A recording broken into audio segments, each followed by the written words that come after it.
정부가 백신 확보 진전 없이 모더나 백신 1,000만 명분은 내년 1월 계약을 목표로 추진하고 있다고 발표했습니다.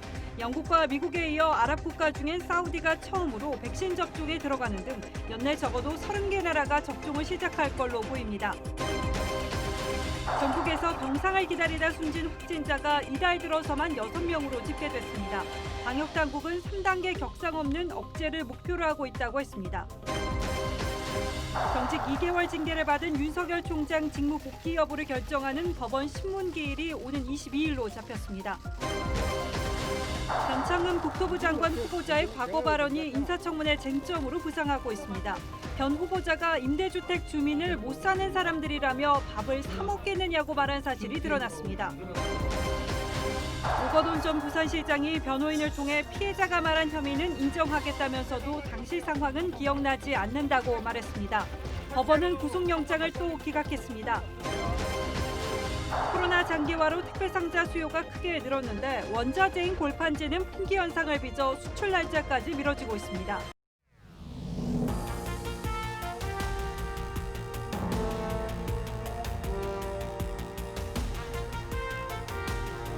안녕하십니까. 뉴스나인의 신동욱입니다. 코로나19 신규 확진자는 오늘도 1,000명을 넘었습니다. 병상도 부족합니다. 집에서 입원을 기다리다 숨지는 환자도 속출하고 있습니다. 불안한 시민들은 아무 증상도 없는데 검사를 받기 위해 강추위 속에 긴 줄을 늘어서고 있습니다. 전 세계는 백신 접종 경쟁에 들어갔는데 올해 안에 적어도 30개 나라가 백신 접종을 시작할 걸로 보입니다. 하지만 우리가 확보한 백신 1,000만 명분은 여전히 안전성 논란으로 미 당국의 승인조차 받지 못했습니다. 우리 정부는 벌써 몇 번째 계약 체결을 추진 중이라는 말만 반복하고 있습니다. 믿을 것은 이제 백신뿐인데 정부가 발표를 할 때마다 불안감이 줄기는커녕 갈수록 커지고 있습니다. 오늘은 그 이유부터 먼저 분석하겠습니다. 장동욱 기자가 보도합니다. 정부는 국민 80% 이상이 맞을 수 있는 백신 4,400만 명분을 내년 1분기부터 순차 도입하겠다고 거듭 강조했습니다. 이미 계약을 체결한 아스트라제네카 외에 나머지 제약사들과도 이달과 다음 달에 계약을 체결할 것이라고 밝혔습니다. 얀센은 빠르면 다음 주 정도에 계약이 완료될 걸로 보이고 파이자 계약서도 최종 검토하고 있는 법률 검토를 하고 있는 단계입니다. 하지만 계약 이후 언제부터 공급될지는 설명하지 않았습니다. 기존 발표와 다르지 않습니다. 나머지 기업도 물량 확보 등을 위한 구속력 있는 구매 약관 등을 체결하여 백신 선구매를 위한 개별 기업과의 협상도 최대한 신속하게 진행하고 있습니다. 코백스 퍼실리티를 통한 1,000만 명분은 화이자와 아스트라제네카, 사노피를 통해 공급받기로 했다고 설명했습니다. 하지만 이 역시 공급 시기는 아직 미정입니다. 내년 1분기에 공급될 수 있게 코백스 집행부와 협의하고 있는 단계입니다. 정부는 또 물량 추가 확보를 위해 노바백스 등과도 협상하고 있다고 밝혔습니다. TV조선 장동우입니다. 우리가 확보한 아스트라제네카 백신은 아직 미 정부의 승인도 받지 못했습니다. 그래서 다른 회사와의 계약을 추진한다는 게 정부의 오늘 발표인데 이 역시 문제가 있습니다. 예를 들어 화이자 백신 같은 경우는 지금 바로 계약을 맺고 들여와도 1,000만 명 정도 접종하는 데는 무려 7달이 걸린다는 겁니다. 영하 70도 상태에서 운송 보관해야 하는 까다로운 조건 때문입니다. 그렇다면 언제 계약을 하고 언제 들여와서 접종까지 마치겠다는 것인지 정부의 계획을 이해하기 어렵습니다. 이어서 서영일 기자가 보도합니다. 영하 70도의 초저온에서 운송 보관해야 하는 화이자 백신. 미국에서는 냉동 참치 컨테이너까지 동원됐지만 캘리포니아와 엘라베마 등에서는 온도 관리를 잘못해 반품되기도 했습니다. 이런 콜드체인 관리의 어려움 때문에 화이자 백신은 국내에 도입되더라도 많은 인원이 신속히 접종하기 어렵습니다.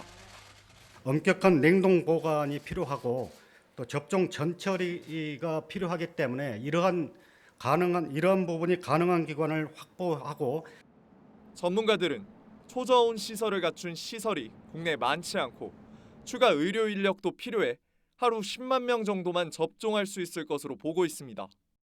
기존의 의원에서 하던 방식으로는 접종이 어렵고 백신을 섞고 분주하고 접종하는 사람 안내하는 사람도 접종하고 또 30분 동안 지켜봐야 되잖아요. 정부 계획대로 이번 달에 계약을 하고 늦어도 내년 3월부터는 물량이 들어오기 시작해야 1,000만 명의 2회 접종을 11월 안에 끝낼 수 있습니다. 하지만 화이자는 물론 얀센, 모더나는 아직 계약 전인데다 언제부터 공급될지는 알 수 없습니다. 식약처는 화이자 백신의 신속 심사를 위해 화이자 측 요청으로 사전 검토에 착수했다고 밝혔습니다. TV조선 서영일입니다. 그러나 세계는 이미 뜀박질을 시작했습니다. 미국, 영국, 캐나다에 이어서 오늘은 사우디아라비아가 백신 접종을 시작했습니다. 내일은 이스라엘이 접종을 시작합니다. 이렇게 전 세계가 줄줄이 백신 접종을 시작하면서 연내 적어도 30개 나라가 접종에 나설 걸로 보입니다. 미 보건당국은 화이자에 이어 모더나 백신도 긴급 사용을 권고했습니다. 하지만 우리에게는 이 역시 남의 잔치일 뿐입니다. 송지욱 기자가 취재했습니다.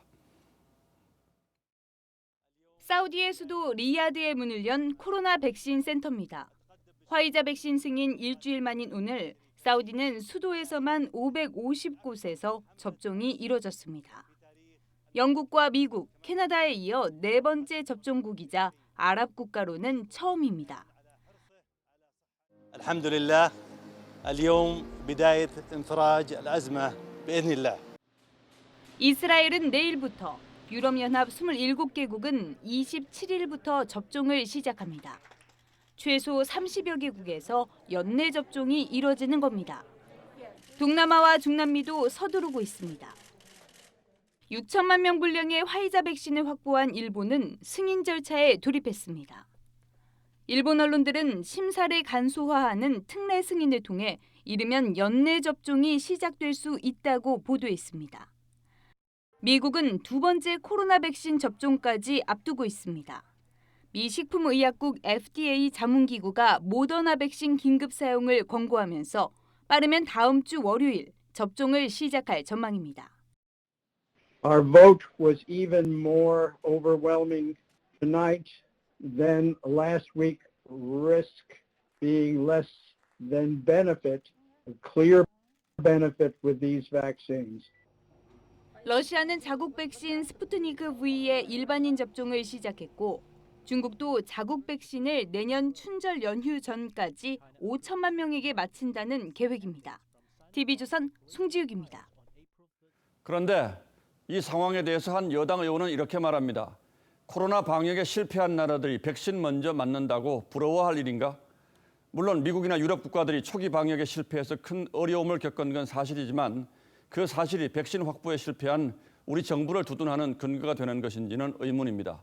이 발언의 배경은 최원희 기자가 취재했습니다. 미국과 영국에서 백신 접종이 시작된 이후 우리는 언제 차례가 올지 걱정이 커지자 민주당 방역본부장인 김성주 의원은 왜 부러워하느냐고 했습니다. 코로나 방역에서 실패한 미국과 영국이 백신 개발에서 앞서 백신 접종을 먼저 시작했다고 우리가 부러워하는 것이 맞는가? 야당에선 내년 재보선 일정에 맞춰 백신 접종을 하려는 거냐는 의혹을 제기했지만 백신이나 지원금 스케줄을 내년 재보선에 맞췄다는 소문이 들고 있는데 민주당 김태년 원내대표는 가짜뉴스라고 비난했습니다. 가짜 뉴스와 또 아니면 말고식 주장을 조합한 음모론에 기대어 정부를 흔들어대는 행태가 참으로 개탄스럽습니다. 국민의힘은 정부가 치료제 개발에 치중하다 백신 확보에 실패했다고 지적했습니다. 30여 개 국가들은 백신을 맞으며 새해를 맞이한다고 하는데 백신 없이 올 겨울을 나야 하는 우리 국민들은 두렵기만 합니다. 확실한 계획이 있다면 접종 시기를 정확히 예측할 텐데 이낙연 대표와 정세균 총리의 말이 서로 다르다며 정치 방역을 넘어 백신 정치를 하려는 의도가 아닌지 의심스럽다고 했습니다. TV조선 최원입니다. 정부가 뭐라고 설명하든 여당이 뭐라고 두둔하든 객관적인 사실은 우리에게는 코로나 백신이 없다는 겁니다. 백신 없이 이 겨울을 버텨야 한다는 뜻이죠. 여당 의원은 부러워할 필요 없다고 했지만 부러워하는 것이 아니라 불안한 겁니다. 왜 이렇게까지 됐는지, 정부는 그동안 뭘 했는지 다시 한번 따져보겠습니다. 방역 당국 발표 먼저 들어보겠습니다. 미국이나 영국 같은 경우 하루에도 몇천 명씩 지금 죽어나간 상황이기 때문에 지금 그러한 부작용들에 대해서 전부 다 테스트가 되지 않은 상태에서 지금 접종을 하고. 자, 윤슬기 기자. 네. 다른 나라들은 사정이 너무 다급하니까 안전성이 완전히 검증되지도 않았는데 백신 접종을 시작했다. 뭐 이런 뜻으로 들리는군요. 네, 사실 그렇게도 들리죠. 이 백신 도입이 늦어진 게 아니냐는 지적에 방역 당국은 백신이 개발도 안 된 상태라 안전성을 입증할 자료가 없었다고 강조했습니다. 그런데 이 말도 앞뒤가 안 맞는다는 지적이 나옵니다. 이 백신 자체가 없는 상태에서 백신의 안전성을 어떻게 제대로 검증한다는 건지가 의문이란 얘기죠. 백신을 확보한 이후에 안전성을 확보해도 늦지 않는데 정부가 선구매에 대한 인식을 제대로 갖고 있지 않았다라고 생각을 하는 거죠. 자, 그러니까 새로운 질병에 대한 백신은 먼저 확보부터 해놓고 나중에 안전성 검증에도 늦지 않다. 뭐 이런 뜻이죠. 그렇습니다. 그런데 정부가 이른바 K방역 자랑하다가 백신 확보 시기를 놓쳤다. 이런 비판은 어느 정도 사실입니까? 네, 그런 측면도 분명히 있어 보입니다. 전문가들은 이미 여름부터 겨울을 대비해야 한다고 주장을 해왔는데요. 우리 정부는 K방역 홍보에 열을 올려왔던 게 사실이죠. 그러다 겨울이 왔고 상황이 반전이 된 건데 그래서 정부의 판단 실수를 지적하는 전문가들이 잇따릅니다. 들어보실까요? 백신의 확보는 공격적으로, 접종에 대한 판단은 보수적으로 하는 게 백신을 충분하게 확보해 놓고 있어야지 방역의 전략을 갖기가 좀 더 용이하고. 그러니까 이미 백신을 확보한 나라들과 비교를 해보면 우리 정부가 뭘 잘못했는지 좀 드러나겠죠? 네, 그래서 이 한국과 미국의 대응을 비교를 해봤는데요. 이 각국의 첫 확진자가 공교롭게도 1월 20일 같은 날 발생했습니다. 백악관은 5월 백신 컨트롤 타워인 초고속 작전팀을 꾸리고 7, 8월에 화이자, 모더나와 3억 회분의 계약을 체결했습니다.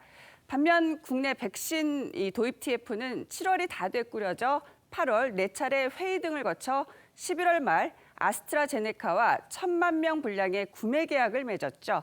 자, 일본은 8월 초 사실상 백신 1억 회분 확보에 성공을 했고 유럽연합도 같은 달 백신 4억 회분 구매 계약, 지난달엔 또 다른 계약도 체결을 했습니다. 정부가 계속해서 백신의 안전성을 강조하는 그 이면에도 바로 이렇게 실기한 것에 대한 변명의 측면이 있는 것 아닌가 생각이 드는데 그러나 어쨌든 계속 이런 식으로 하다 보면 우리 백신 접종은 더 늦어지지 않겠습니까? 사실 정부의 속마음도 타들어가겠죠. 방역 당국이 미 FDA 승인 여부는 이 식약처 심사 시에 참고 요인이라고 한 것도 우리 정부가 독자적으로 승인할 가능성을 시사를 한 건데요. 바로 이러한 고민 때문인 것으로 보입니다. 자, 이 정도 상황이면 차라리 그동안의 모든 경과를 솔직히 고백하고 국민의 인내와 협조를 구하는 게 순서가 아닌가 이런 생각까지 드는군요. 그렇습니다. 예, 윤슬기 기자 잘 들었습니다.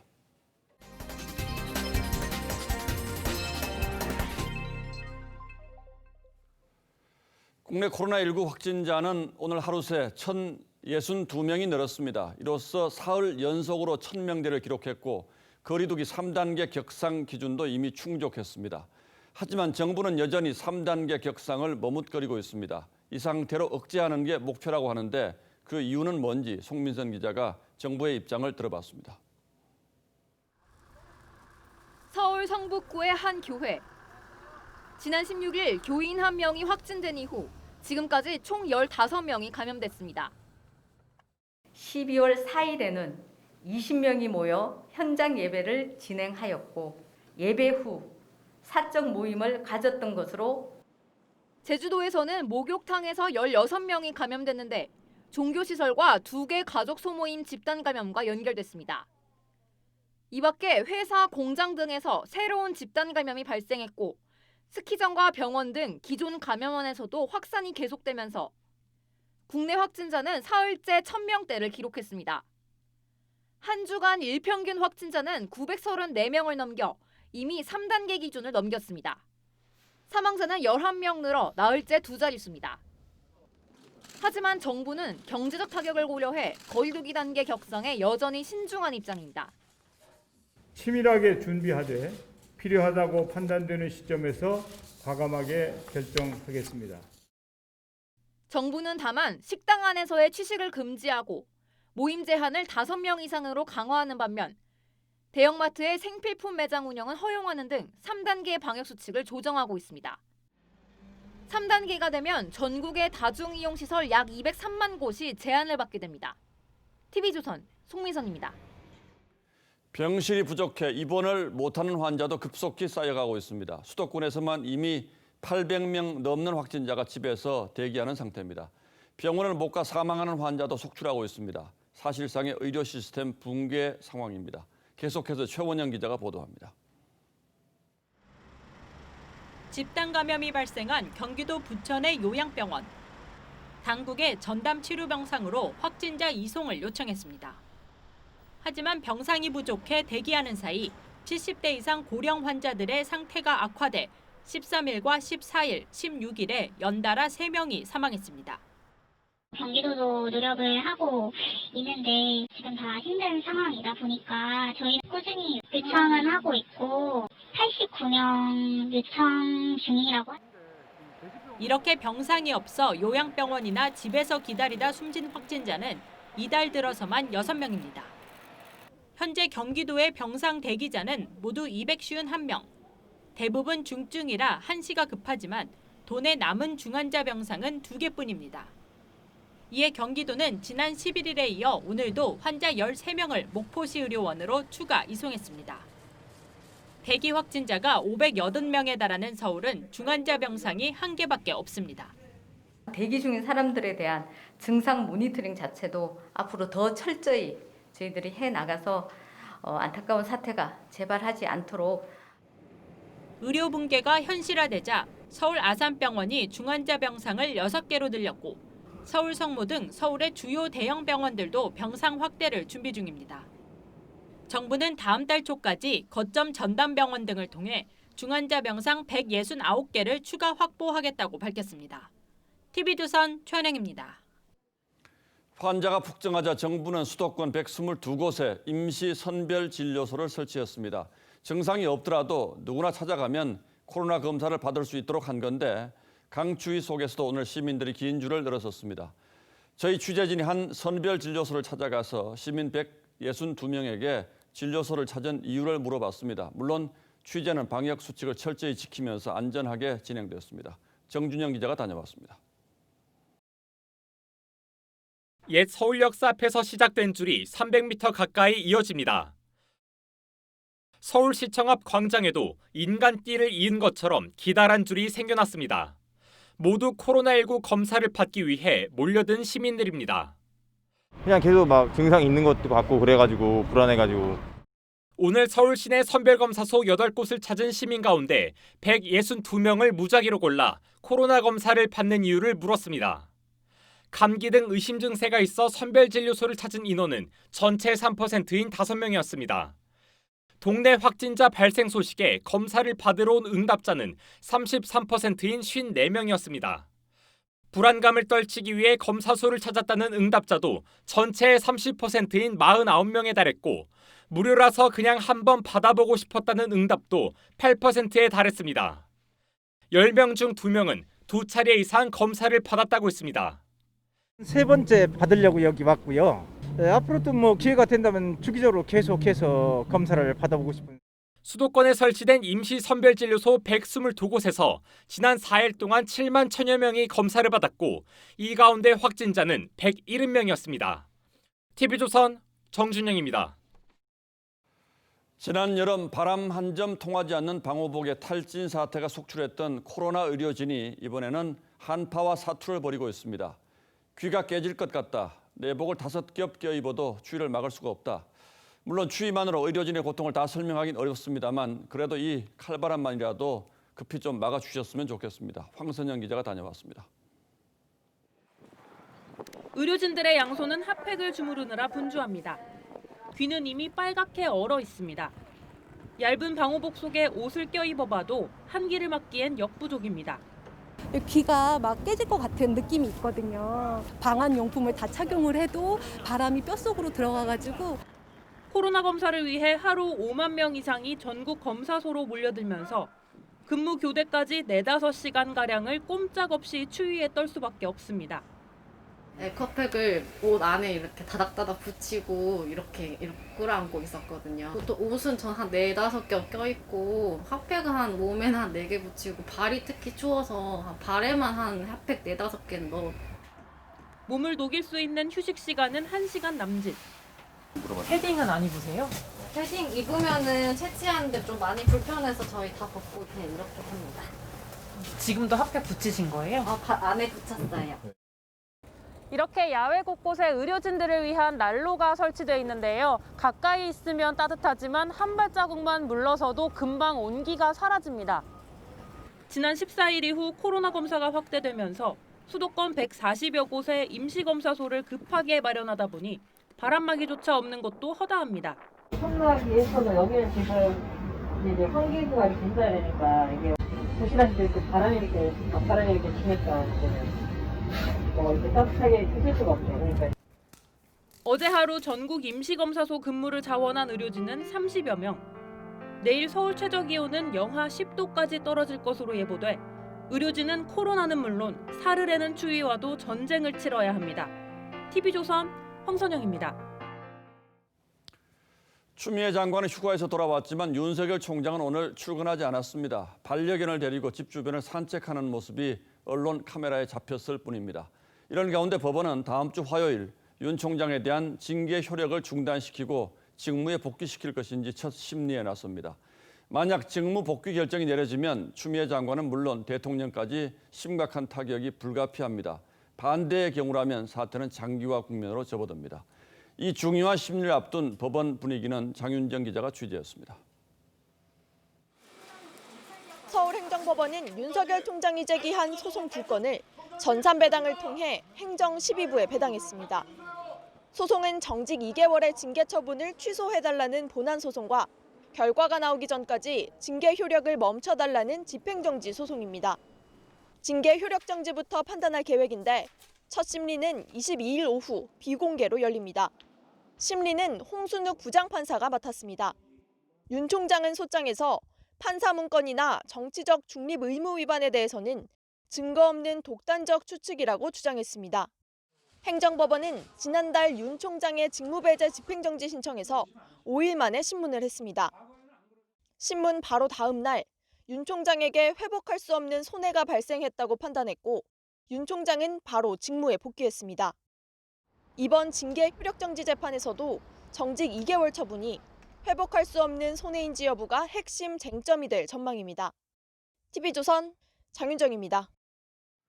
이런 가운데 여당의 윤석열 총장 자진 사퇴 압박도 본격적으로 시작되었습니다. 그동안은 개별 의견 차원의 압박이었다면 오늘부터는 집단적인 압박도 시작되었습니다. 여당 의원 43명이 공개 성명을 내고 윤 총장 퇴진을 요구했습니다. 이채림 기자가 보도합니다.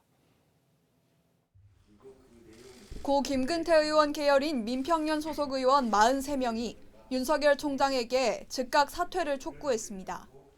끝까지 저항하는 모습을 보이는 것은 추하기도 하고 상식에 반하는 행동이라고 생각합니다.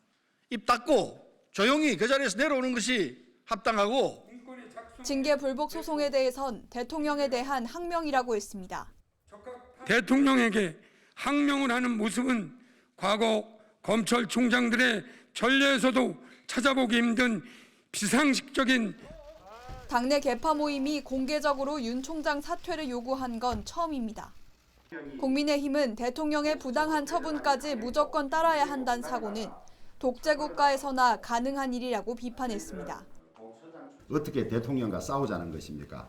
대한민국 대통령이 왕조 시대의 무소불위의 왕이 아니지 않습니까? 추미애 장관의 직무 배제 조치의 효력을 정지시킨 것처럼 이번에도 법원의 역할을 기대한다고 했습니다. 현명한 판단으로 대한민국의 법치주의를 지켜줄 것이라 기대하고 있습니다. 하태경 의원은 수사 대상 공무원은 사표 수리를 할 수 없는 국가공무원법 제78조를 언급하며 여권이 수사를 의뢰해놓고 사퇴를 강요하고 있다고 비판했습니다. TV조선 이채림입니다. 변창흠 국토부 장관 후보자의 과거 발언이 인사청문회 쟁점으로 부상하고 있습니다. SH공사 사장 시절 임대주택 주민을 못 사는 사람이라고 부르면서 거친 표현을 쓰는가 하면은 또 안타까웠던 4년 전 구의역 사망 사건에 대해서는 숨진 청년에게 책임을 돌리는 듯한 말도 했습니다. 부동산과 교통 정책을 총괄할 장관 후보자의 이런 인식 어떻게 봐야 할지 우선 이태희 기자 리포트 보시고 저희가 단독 취재한 내용 전하겠습니다. 지난 2016년 SH 내부 회의록입니다. 당시 사장이었던 변창흠 후보자는 임대주택 일환으로 추진된 공유주택을 두고 못 사는 사람들은 밥을 집에서 해먹지 미쳤다고 사 먹느냐고 말했습니다. 임대주택 입주민을 못 사는 사람으로 단정짓고 외식도 못하는 것처럼 말한 겁니다. 변 후보자는 그간 임대주택 확대를 현 정부에서 가장 잘한 부동산 정책으로 꼽아왔습니다. 특히 이제 공공임대주택이나 또 저소득층 또 비주택 거주자 같은 그 부분에 대해서 어떤 정부보다도 변 후보자는 또 4년 전 구의역 스크린도어 사고로 사망한 청년에 대해선 본인이 신경 썼으면 아무 일도 없는 것처럼 될 수 있었다. 실수로 죽은 것이라며 사고 책임을 희생자에게 돌리는 듯한 발언도 했습니다. 당시 19살이었던 청년 가방에선 먹지 못한 컵라면이 발견돼 안타까움을 더했고 국민적 공분도 컸습니다. 야당은 변 후보자 지명 철회를 요구했습니다. 사람이 먼저다가 아닌 사람이 나중이었다. 내 편만이 먼저다라는 시각을. 정말 김군이 조금만 신경 썼었으면 아무 일도 없는 것처럼 될 수 있었습니까? 부끄럽지도 않습니까? 변 후보자는 당시 발언으로 상처를 입은 분들께 사과드린다고 했습니다. TV조선 이태희입니다. 변 후보자가 사장 재직 당시에 LH가 내놓은 임대주택 관련 행사 입찰 공고가 또 논란입니다. 잔치 분위기를 연출하라는 공고를 내는 등 코로나 상황은 염두에 두지 않았던 것으로 취재됐는데요. 이 행사는 이후에 문 대통령이 변 후보자와 함께 방문을 해서 4억 원 쇼룸 논란을 낳았습니다. 홍현주 기자의 단독 보도입니다. LH는 지난달 초 한 행사 대행사와 4억 원 규모의 용역 계약을 맺었습니다. 지난주 문재인 대통령과 변창흠 후보자가 경기도 동탄의 임대 아파트를 방문했던 그 행사입니다. 어린애 같은 경우는 2명도. LH는 대행사 모집을 위한 입찰 공고를 내면서 잔치 분위기를 연출해 홍보 효과를 높여야 한다고 주문했습니다. 또 기념식 퍼포먼스와 세레머니 등을 포함해 본행사를 진행해야 하며 레이저쇼나 최신 트렌드를 반영한 연출 등 특수 효과를 보여줄 것도 요구했습니다. 하루 신규 확진자가 120여 명을 넘기며 수도권 확산세가 본격화하던 시점이었습니다. 정부의 잇따른 부동산 실책으로 국민 여론이 악화한 상황에서 정부가 잔치 분위기를 내는 게 적절했느냐는 지적이 나옵니다. LH 측은 공공임대주택 100만 호 기념단지 방문 행사를 축하하는 자리로 만들고 싶은 마음이 잔치로 표현됐던 것 같다며 코로나 확산으로 당초 기획했던 야외 행사 등도 축소해 진행했다고 해명했습니다. TV조선 홍현주입니다. 여직원 강제추행 혐의 등을 받고 있는 오거돈 전 부산시장의 구속영장이 또 기각됐습니다. 앞서 오 전 시장은 변호인을 통해서 당시 상황은 기억나지 않는다면서도 이 피해자가 말한 혐의는 인정하겠다 이런 입장을 드러냈습니다. 하동원 기자입니다. 마스크와 모자를 둘러쓴 오거돈 전 부산시장이 구치소를 나와 차를 타고 귀가합니다. 기억이 안 나는데 왜 인정을 하신 겁니까? 죄송합니다. 부산지법은 오늘 오거돈 전 시장에 대한 사전 구속영장을 기각했습니다. 재판부는 오 전 시장에 대한 비난 가능성은 크지만 사실관계에 다툼이 없고 증거인멸이나 도주 우려가 없다며 영장 기각 사유를 밝혔습니다. 검찰은 지난 15일 강제추행, 강제추행치상, 무고 등 4가지 혐의로 오 전 시장에 대해 사전 구속영장을 청구했습니다. 검찰은 지난 4월 초 집무실에서 강제추행을 당한 피해 여성이 정신적 고통을 받고 있다고 판단해 강제추행 치상 혐의를 적용했습니다. 강제추행 치상죄는 최고 무기징역까지 가능해 최고 징역 10년인 강제추행보다 형량이 무겁습니다. 오 전 시장 변호인 측은 또 다른 강제추행은 피해 여성의 턱을 만졌거나 만지려 한 혐의라고 설명했습니다. 그리고 오 전 시장이 혐의를 대체로 시인하면서도 당시 상황이 기억나지 않는다고 했다고 말했습니다. 여성단체는 오전 시장에 대한 구속영장이 기각되자 참담함을 넘어 모멸감을 느낀다는 성명을 발표하며 강하게 반발했습니다. TV조선 하동훈입니다. 이 한류스타 보아가 일본에서 향정신성 의약품을 몰래 들어온 혐의로 피의자 신분으로 검찰 조사를 받았습니다. 소속사는 수면 장애를 치료하기 위한 것이었다면서 이 마약류에 해당하는 의약품 배송이 한국에서 문제가 될 수 있다는 점을 인지하지 못했다고 했습니다. 임서인 기자입니다. 서울중앙지검 강력범죄형사부는 그제 가수 보아를 피의자 신분으로 소환했습니다.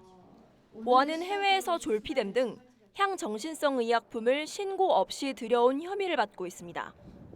소속사 일본지사 직원을 통해 처방받은 약품을 국내 직원 명의로 들여오려다 세관 검색 단계에서 적발된 것으로 알려졌습니다. 논란이 일자 소속사는 공식 입장문을 통해 불법적으로 반입하려던 것이 아닌 무지에 의한 실수라고 해명했습니다. 최근 국내 의사의 권유로 처방받은 수면제를 복용하고 구토 등 부작용에 시달린 보아가 과거 일본에서 부작용 없이 복용했던 약품을 대리 수령하려다 생긴 일이라는 겁니다. SM 측은 미국과 일본을 오가며 활동할 당시 일본에서 처방받았던 약품에 대해 부작용이 없었던 걸 떠올려 정상적인 절차를 밟아 현지 직원을 통해 약품을 수령했다고 설명했습니다. 그러면서 통관 무역 등의 실무 절차를 잘 알지 못했던 직원이 성분표를 첨부하면 해당 약품을 해외 배송할 수 있다는 현지 우체국 직원의 말만 듣고 약을 소포로 보냈다고 했습니다. 검찰은 보아의 범행 경위와 고의성 유무 등을 검토해 기소 여부를 결정할 방침입니다. TV조선 임서인입니다. 휴대전화 가게 직원이 치매를 앓고 있는 노인 명의로 대포폰을 만들고 금융 앱을 통해서 수천만 원의 대출을 받은 뒤 달아났습니다. 이 달아난 직원 보안 절차가 단순한 앱만 이용했습니다. 윤서아 기자의 단독 보도입니다. 올해 초 파킨슨병과 함께 치매 초기 진단을 받은 78세 안모 할아버지. 지난 10월 통장 정리를 하던 중 자신도 모르게 1,500만 원이 빠져나간 사실을 알게 됐습니다. 통장에 문자가 들어왔는데 대출에 갔다 해서 통장을 보니까 2천만 원 돼요. 노 부부의 고소 사건을 접수한 경찰이 특정한 용의자는 휴대폰 매장 직원 임모 씨였습니다. 지난 9월 안 씨가 새 휴대전화 개통을 위해 찾은 곳으로 직원 임 씨의 요구로 주민등록 등본과 통장 사본 등을 넘긴 게 화근이었습니다. 안 할아버지가 공짜폰을 개통한 뒤 돌아가자 매장 직원 임 씨가 안 할아버지 명의로 250만 원 상당의 휴대전화 2대를 개통했고 금융거래용 앱을 깔아 수차례에 걸쳐 1,500만 원의 대출을 받은 겁니다. 휴대전화만 있으면 간단한 인증만으로 쉽게 대출을 받을 수 있는 점을 악용한 겁니다. 제가 직접 해당 어플리케이션을 설치해 보겠습니다. 주민번호 입력 등의 절차만 있을 뿐 명의자임을 확인하는 홍채 인식이나 지문 인식 등의 절차는 없습니다. 그분이 고객님의 모든 정보를 알고 계시고 본인 인증이 완료 가능한 휴대폰을 갖고 계신다면 진행이 될 수 있습니다. 경찰은 휴대전화 매장 직원 임 씨를 사기와 사문서 위조 등의 혐의로 입건해 수배에 나섰습니다. TV조선 윤서아입니다. 서울 여의도와 용산에는 50년이 다 되어가는 아파트가 있습니다. 재건축 기준인 30년을 넘긴 지 오랜 거죠.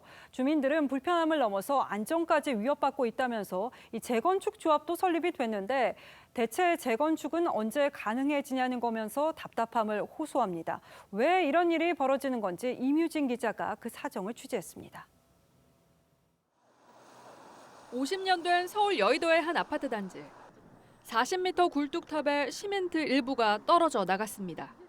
정말 화들짝 놀랐고요. 만약에 그 아래쪽에 행인이 있었다라면 아파트 외벽은 곳곳이 갈라졌고 집 천장에서는 수도꼭지를 튼 듯 물이 줄줄 샙니다. 우리 여기 다용도실에서 물이 정말 폭포수처럼 완전히 쏟아진 거예요. 이 아파트는 2017년 재건축 조합까지 세웠지만 3년째 사업은 지지부진한 상태입니다. 서울시가 2018년 여의도 마스터 플랜을 발표했다가 계획을 보류하고 인허가를 미루고 있기 때문입니다. 중학교 때부터 살았기 때문에 재건축 얘기를 계속 듣고 있거든요. 역시 마스터 플랜에 포함됐던 용산의 51년째 아파트. 물이 새서 천장이 내려앉았습니다. 2007년 용산 역세권 개발 무산에 이어 마스터 플랜 보류까지 희망 고문만 수십 년째. 지칠 대로 지쳐 공공 재건축을 신청했지만 걱정부터 앞섭니다. 하다 말고 또 시장 바뀌면 또 법이 바뀌고 걱정되는 게 뭐냐면 또 말로만 공공 재건축을 하겠다고 하고 나서 또 말아버릴지. 주민들은 언제 어떤 사고가 날지 모르는 불안 속에서 서울시와 정부의 오락가락 정책에 분통을 터뜨리고 있습니다. TV조선 임유진입니다. 코로나 장기화의 택배 물량이 급증하면서 상자 수요가 크게 늘었죠. 그런데 요즘 이 상자를 만드는 골판지가 없어서 업계가 비상입니다. 중소기업은 상자를 구할 수 없어서 수출 날짜를 미룰 정도인데 어쩌다 이런 상황까지 온 건지 김자민 기자가 취재했습니다. 포장 상자를 가득 실은 화물 트럭이 분주하게 드나들던 물류 창고가 한산합니다. 제품을 포장하는 상자 재고는 예년의 절반 수준입니다. 상자를 만드는 재료인 골판지가 없어 상자를 만들지 못하고 있는 겁니다. 이 정도면은 진짜 박스 사업 못할 정도로 너무 종이가 안 나오니까. 지난 10월과 11월 골판지 회사 공장들에 잇따라 불이 나면서 상자 원자재를 구하기 어려워진 겁니다. 골판지 가격은 화재 이후 25%나 뛰었습니다. 원래 예전에 같으면 한 3, 4일이면 나올 게 지금은 뭐 한 달 넘는 것도 있고 종이가 없어요. 계란이란 말이 맞아요. 급기야 수출 기업들은 포장 상자를 구하지 못해 수출 일정을 미루는 지경에까지 놓였습니다. 좀 아는 집에서 뭐 박스 조금 빌려달라 이런 이야기. 상황이 이렇다 보니 시장에선 품귀 현상의 사재기까지 벌어집니다. 코로나로 인한 택배 물량 급증까지 겹치면서 업체들은 이중고에 시달립니다.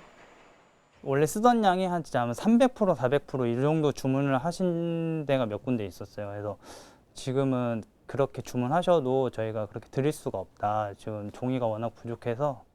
여기에 당분간 원료 공급 차질이 불가피해지면서 상자 품귀 현상은 지속될 전망입니다. TV조선 김자민입니다.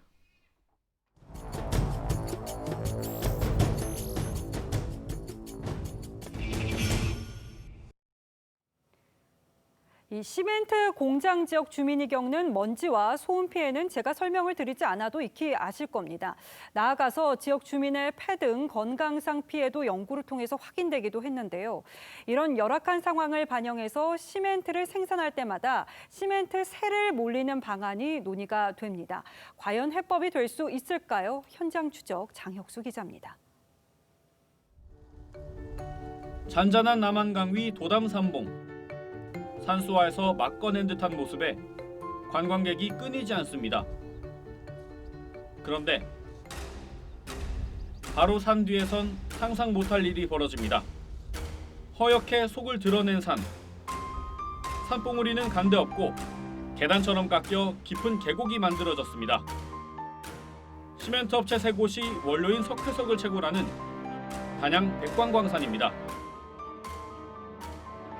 맞은편 공장에선 상품화 작업이 쉴 새 없이 이루어지고 인근 주민들은 공장 분진과 매연으로 고통을 겪습니다. 지금도 저 웅금 올라가는 저 보이네 저. 뭐 냄새가 엄청나요. 또 다른 시멘트 공장이 있는 강원도 동해. 한 차량에 깔린 분지는 잘 긁히지 않고 다 자란 가지에는 먼지가 허옇게 앉았습니다. 문지르니까 원래 색이 좀 나오네요. 이렇게 묻어나네요.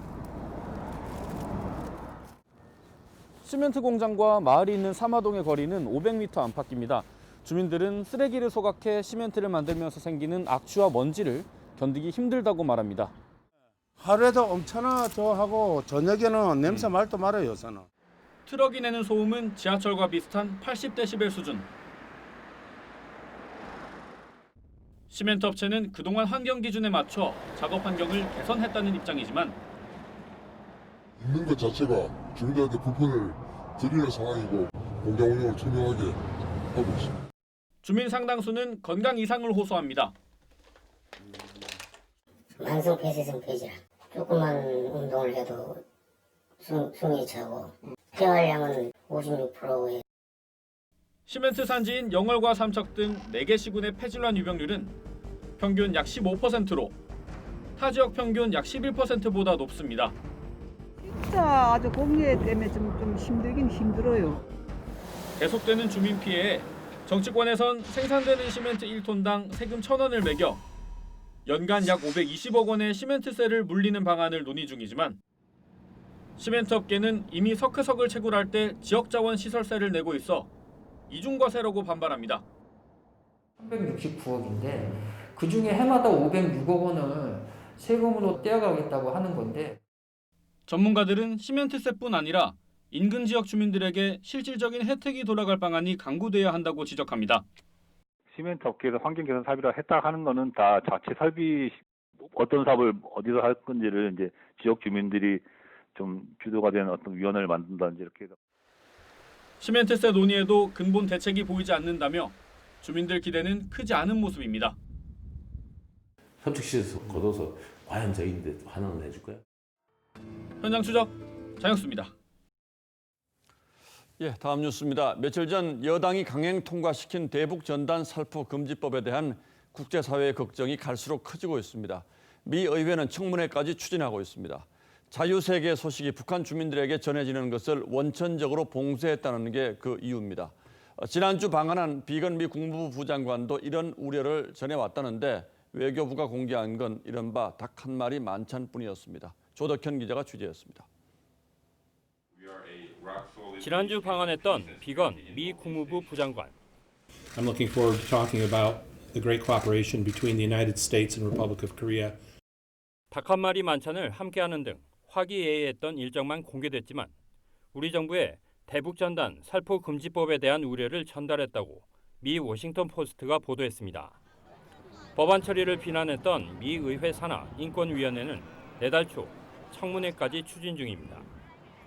미 의회가 외국 법안에 대한 청문회를 여는 건 극히 이례적입니다.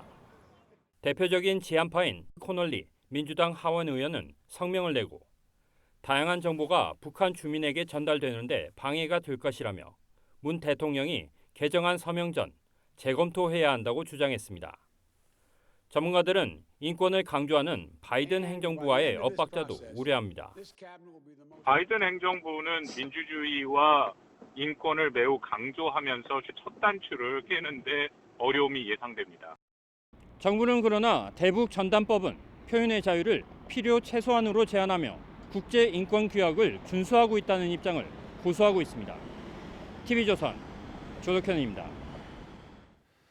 마크롱 프랑스 대통령이 코로나에 확진됐다는 소식은 어제 전해드렸는데 여파가 유럽 전체로 번지고 있습니다. 프랑스 사람 특유의 스스럼 없는 스킨십이 문제가 됐습니다. 마크롱과 악수를 하거나 신체 접촉을 한 유럽 정상들이 일제히 격리에 들어간 겁니다. 오늘의 포커스는 마크롱의 스킨십입니다. OECD 사무총장과 인사하는 마크롱 프랑스 대통령. 악수 대신 고개를 숙이고 두 손을 모았죠. 하지만 결국 구리아 사무총장의 등에 손을 가져다 댑니다. 오찬이 열린 엘리제궁.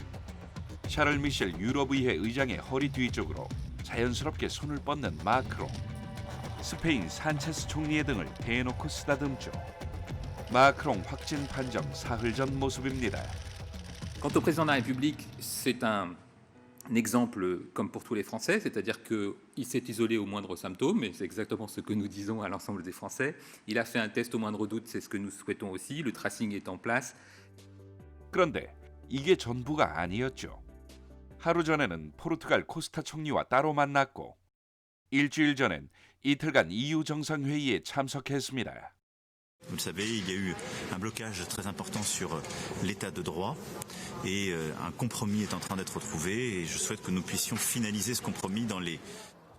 정상회의에 참석했던 25명의 각국 지도자들은 비상이 걸렸죠. 독일은 메르켈 총리가 회의 며칠 뒤 받은 검사에서 음성이었다고 밝혔습니다. 아일랜드와 벨기에 총리도 검사 후 음성 판정을 받았고 룩셈부르크 총리는 검사 전 자가격리에 들어갔죠. 마크롱에게 두 팔을 잡혔던 포르투갈 총리. 신체 접촉이 있었던 스페인 총리 모두 음성이 나왔지만 예방 차원에서 격리에 들어갔습니다. Same for the president of the European Council, Charles Michel, that the French president met with on Monday. 프랑스 정부는 코로나 예방을 위해 악수와 포옹, 입맞춤 인사를 금지했지만 정작 대통령이 이를 지키지 않았다는 비판에 직면했습니다. 뉴스라인 포커스였습니다. 돌돌 말리는 TV에 이어서 1억 원이 훌쩍 넘는 초고화질 TV까지 국내 가전업체들이 그야말로 억소리 나는 TV 전쟁을 펼치고 있습니다. 소비자 지갑이 열리기 쉽지 않은 가격인데 그럼에도 업체가 앞다퉈서 내놓는 이유는 뭘까요? 오현주 기자입니다. 벽면 대부분을 차지하는 초대형 110인치 TV입니다. 이 TV는 자체 발광하는 초소형 LED 소자 800만여 개를 빼곡하게 배열해 선명도와 정밀도를 높인 게 특징입니다. 가격은 1억 7천만 원, 고급 수입차 한 대 값과 맞먹습니다.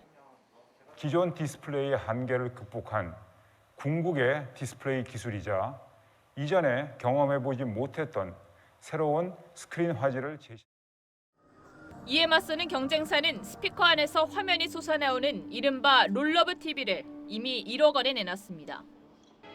돌돌 말리는 이 디스플레이 기술로 프리미엄 시장에 뛰어들었습니다. 국내 업체끼리의 신기술 경쟁이 본격화된 겁니다. 억대 TV 초고가 경쟁은 중국 업체의 추격이 불을 지폈습니다. 세계 TV 시장 1위의 한국을 중국이 바짝 뒤쫓는 상황에서 국내 업체들은 기술력으로 시장을 선점하겠다는 전략을 세운 겁니다. 이런 프리미엄 제품의 기기가 있다는 것을 보여주면서 선도기업에서 이미지를 확보하는 것, 표준화 아니면 시장 대중화를 이끄는 앞선 기술이라는 걸 보여주는. 최근 중국의 TCL도 롤러블 TV를 선보이는 등 기술 격차를 줄이고 있어 기업의 자존심과 같은 초고가 경쟁은 이어질 전망입니다. TV조선 오현주입니다.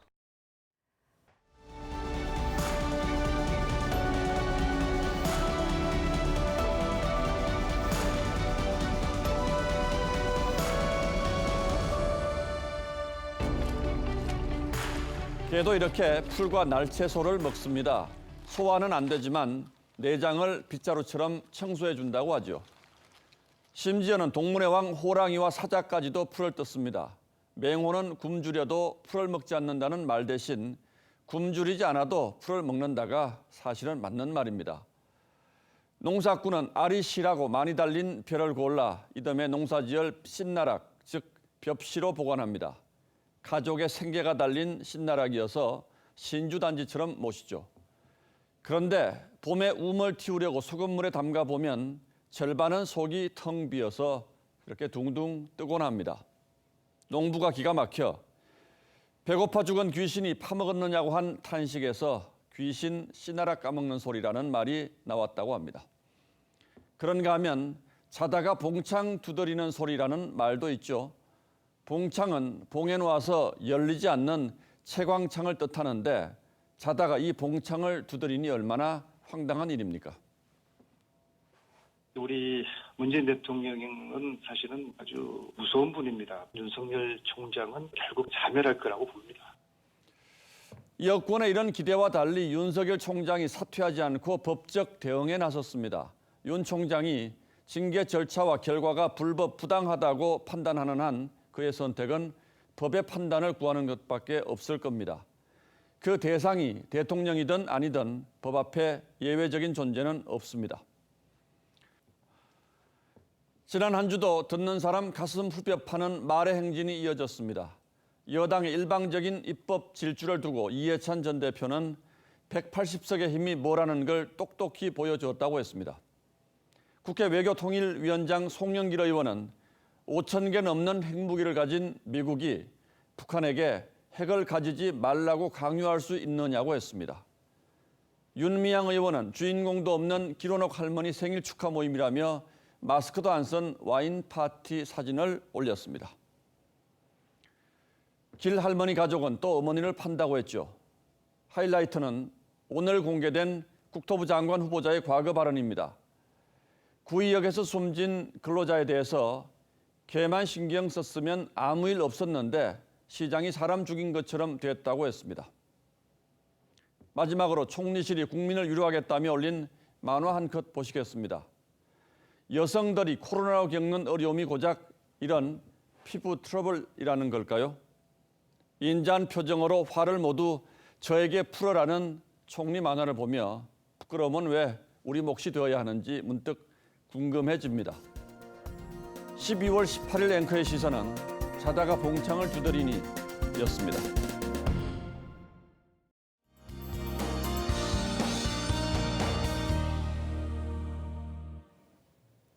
주말 동안 다시 한파가 기승을 부리겠습니다. 특히 내일 토요일이 더 춥겠는데요. 서울은 영하 10도까지 떨어지겠고 바람도 약간 불면서 체감 온도는 더 낮겠습니다. 한파 경보가 내려진 중부와 경북 곳곳으로는 체감 온도가 영하 20도에 달하는 곳도 있겠습니다. 외출하시는 분들은 그야말로 꽁꽁 싸매고 나가시는 게 좋겠습니다. 이렇게 춥고 건조한 겨울철에는요, 바이러스의 생존 시간이 최대 10배까지 늘어난다고 합니다. 마스크 착용 잘하셔야겠고요. 꼭 얼굴에 밀착시켜서 착용하는 거 잊지 마시기 바랍니다.